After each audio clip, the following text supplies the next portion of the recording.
myocardium before putting on them on an interventional procedure. And third is the heart failure and cardiac arrest syndrome, where the small vessel disease. You cannot do anything to them interventionally because the large vessels are normal. It is a microcirculation which is got affected. So the contraindications are that if a patient has a bleeding diastasis, if I put a pressure in the lower leg, if the patient has a prolonged clotting time or bleeding time, you might end up bleeding the patient to death. So you have to be very careful in that. Second is active thrombophlebitis, because the patient is going to be very painful, you can't able to apply the cuff. Severe aortic regurgitation and presence of documented aortic aneurysm. We don't want to put a pressure on a vessel which is already dilated, aneurysm or repair. And anything pregnancy, we don't have data to show it can be used or not. So anything, if you don't have a data, it's a contraindication. So precaution, patient with high blood pressure is contraindicated, high heart rate. And third one is when you are treating heart failure. So many times we have a lot of patients put on risk because they are treated outside, which doesn't have an ICU setup. They just have an outpatient treatment. Because you have a heart failure, anytime they can go for a pulmonary edema. We have 5 to 6% which is progressive pulmonary edema comes, who have been treated in outside centers who don't have a proper backup. So this heart failure clinic which has been set up in KG Hospital has all facilities to take care of any emergency which may arise during the procedure. So heart failure patient has to be carefully monitored during the treatment of ECP. So what would be the total mechanism and what is the objective finding is fine. So like subjectively you ask the patient after ECP, they said, yeah, I can walk more distance, my chest pain is gone, my shortness of breath has improved, and I can able to participate in my daily activities, and I will be able to walk much more than before. Well, as a cardiologist or a physician, they want to see some objective evidence. You look at an echo, there is an improvement in contraction. You look at a nuclear perfusion scanning, there is an improvement in perfusion. And also if you look at the BNP level, there is a reduction in BNP level. This shows objectively the patient has improved. Well, what is the long-term data? In Pittsburgh, there is a registry which has been started. I think we also have a registry in India. This followed the patient for 3 years and clearly shown the benefit the patient got after the completion of 35 days is last even after 3 to 5 years. And even after 5 years, only 15 to 20% come for repeat procedure in US, because in US they admit repeat procedure after 3 years and it is covered by insurance scheme. And since it's a non-invasive treatment, many of them they just want to take a ECP after 3 years. So in heart failure, as I just say, as ECP improve, it also has to be closely monitored, because patient with volume overload, if you have a lot of edema in the leg, it may cause pulmonary edema, so it has to be closely monitored with the pulse oximeter and oxygen saturation probe, which can be available in the interventional centers.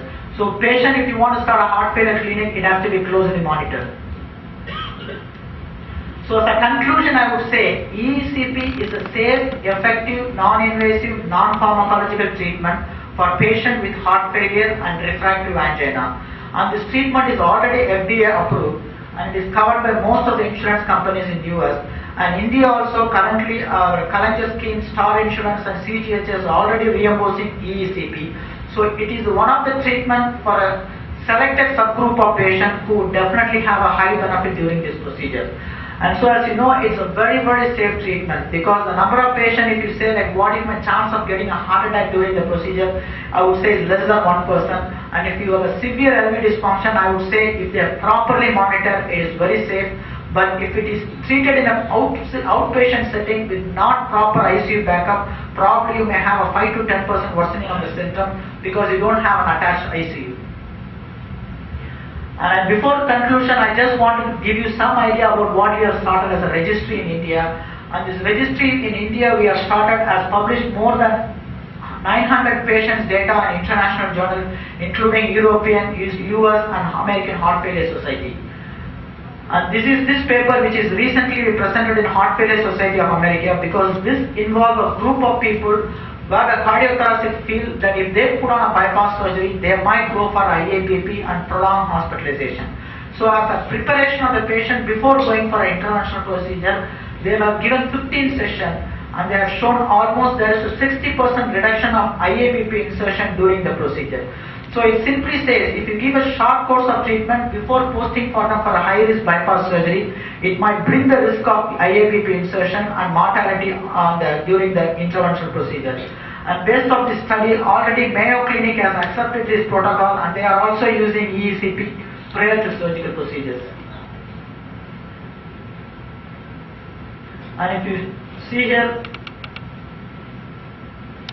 when you do a nuclear perfusion scanning after 50 session, all the area, there is a significant improvement in gate and left ventricular ejection fraction assessed by perfusion scanning, and there is a significant improvement in LAD and RCX region to show there is a significant improvement in blood flow, and there is a reduction of IABP insertion in this particular group of patients who have to be operated, but operation has been delayed because of high risk. So once you put them on a 15 session of EECP, definitely their risk has come down and the patient were able to take the treatment. And to the surprising, of the 15 patients we put, 3 of them were able to avoid even going for the interventional procedures because they feel better even after 15 sessions. So it could be an adjuvant to the existing treatment to put them on an EECP prior to high-risk surgery also. So this is what called as a short course treatment. And these are all the data we have presented in international journal to show the patient with Indian response to EECP is much better than what you have seen in Caucasian or European population. The simple reason is, still we believe our peripheral vascular disease or vascular diameter is much better than the Caucasian. The reason is, even though we say we are a poor walker, still we walk, and in Europe and everything, walking has been completely obliterated. Even inside the house or going to a small shop, they will never go without a car. So probably because of our vasculature in the leg is proper, I think EECP has a much better outcome and clinical improvement when compared to the Caucasian so far. Thank you.